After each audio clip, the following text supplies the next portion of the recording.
और जेएसएससी उत्पाद सिपाही पेपर लीक, कथित पेपर लीक को लेकर अभी भी फरार आरोपियों की तलाश पुलिस कर रही है। लेकिन सबसे बड़ा सवाल यह है कि जिन एजेंट्स ने पैसों की वसूली की है, जो 159 अभ्यर्थी वहां से गिरफ्तार किए गए हैं, उनके पास से 3-3 लाख रुपए वसूले गए, उन्हें लग्जरी गाड़ियों से वहां पहुंचाया गया था और उनसे ब्लैंक चेक भी लिए गए थे। और ये वसूली करने वाले 6 से 7 नाम थे और अभी तक उनके बारे में पुलिस कोई पता नहीं लगा पाई है। अब इंतजार इस बात का हो रहा है। वहीं दूसरी तरफ अदालत में लगातार इस बिंदु पर सुनवाई हो रही है। उनकी बेल को लेकर अदालत ने केस डायरी भी मांगी है। हमारे साथ करिश्मा है। करिश्मा, कुछ अपडेट क्या कुछ आ रहा है इस पूरे मामले में? जी देखिए, उत्पाद सिपाही कथित पेपर लीक मामले में अब कहीं ना कहीं पुलिस के तरफ से लगातार आपने देखा कि जब प्रेस कॉन्फ्रेंस की गई या फिर मीडिया को संबोधन जो पुलिस के तरफ से किया गया, इस दौरान ये कहा गया कि कई ऐसे स्टूडेंट हैं जो झारखंड से बाहर है और इसके साथ ही उनका ये भी कहना था कि 159 अभ्यर्थियों को जो गिरफ्तार किया गया है,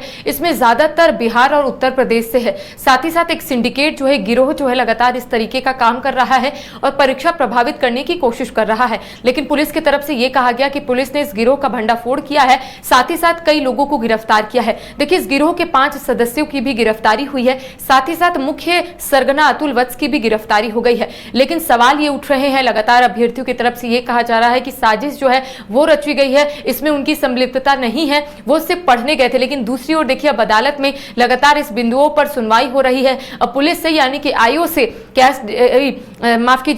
डायरी भी मांगा गया है और ऐसे में यह कहा जा रहा है कि जब केस डायरी पढ़ा जाएगा उसके बाद ही आने वाले समय में कार्रवाई जो है वो होगी। लेकिन आपने देखा कि कई ऐसे अभ्यर्थी हैं जिनके तरफ से या फिर उनके परिजनों की तरफ से यह कहा जा रहा था कि उनके बच्चे निर्दोष है, उन्हें कहीं ना कहीं फंसाने की कोशिश की जा रही है। देखिए, इस गिरोह के तरफ से पहले ही प्लानिंग प्लॉटिंग कर ली गई थी कि आखिर कैसे अभ्यर्थियों को अलग अलग जिलों से, अलग अलग स्टेट से बुलाने हैं, आखिर कौन से स्पॉट पर इन्हें बुलाना है और वहां से कैसे इनके जो ड्राइवर है वो इन्हें वो स्पॉट में लेकर जाएंगे जहां पर ये गिरोह जो है ये पहले से तैयारी कर लिया था और उसके बाद क्वेश्चन पेपर जो है इन अभ्यर्थियों को दे रहा था। उसके बाद एक स्पॉट पर तमाम अभ्यर्थियों को बुलाया जाता है, वहां से गाड़ियों के माध्यम से यानी कि लग्जरी गाड़ियों के माध्यम से हम कहेंगे, वहां से सीधा राजधानी रांची के तमाड़ थाना क्षेत्र लाया जाता है, वहां पर क्वेश्चन पेपर रटवाया जाता है। देखिए, आस पड़ोस के लोगों का यही कहना है जो तमाड़ में रहते हैं, उनका कहना है कि जहां पर ये लोग रटवा रहे थे क्वेश्चन, वहां पर आमूमन लोग नहीं दिखते हैं, लेकिन अचानक से इतनी संख्या में लोग दिखे तो लोगों को शक हुआ और उसके बाद पुलिस को सूचना दी गई।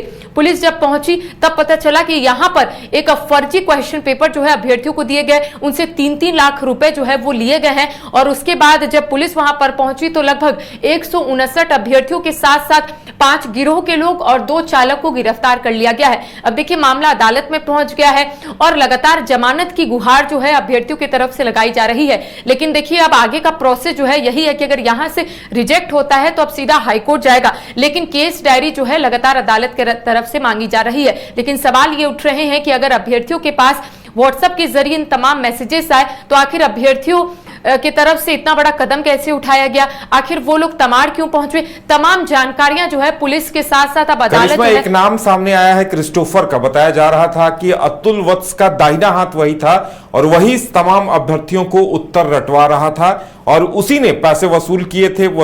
थे और उसी ने तमाड़ में सारी प्लानिंग की थी और पुलिस अभी तक उस शख्स को, क्रिस्टोफर को, अरेस्ट नहीं कर पाई है। आज भी देखिए, आपने सही कहा कि मुख्य सरगना जो अतुल वत्स है उसके जो गिरोह के सदस्य है, कई सदस्यों की गिरफ्तारी नहीं हुई है जिसमें क्रिस्टोफर भी है और यह कहा जा रहा है कि पुलिस लगातार उसको ढूंढने की कोशिश कर रही है। लेकिन दूसरी ओर हम कह सकते हैं कि पुलिस की तरफ से बड़ा पर्दाफाश जो इस गिरोह को लेकर हुआ है, चूंकि लगातार ये गिरोह जो है सिर्फ झारखंड ही नहीं बल्कि राजस्थान हो, उत्तर प्रदेश हो और हाल ही के दिनों में जब नीट की परीक्षा हुई थी उस परीक्षा को भी कहीं ना कहीं प्रभावित जो है इस गिरोह के लोगों की तरफ से किया जा रहा था। लेकिन उस वक्त भी पुलिस की सतर्कता की वजह से उस वक्त भी भंडाफोड़ हुआ इस गिरोह का और इस बार भी पुलिस की तरफ से इस गिरोह का भंडाफोड़ हुआ है। लेकिन देखिए, अब पुलिस की तरफ से पहले भी कोशिश की जा रही थी कि जो लोग फरार हुए हैं उन्हें पुलिस ढूंढ कर निकाले और यह कहा जा रहा है कि कई गिरोह के जो सदस्य हैं वो फरार है, पुलिस लगातार उनको ढूंढने की कोशिश कर रही है। लेकिन दूसरी तरफ जो अभ्यर्थी है उनके मन में यही डर सता रहा है,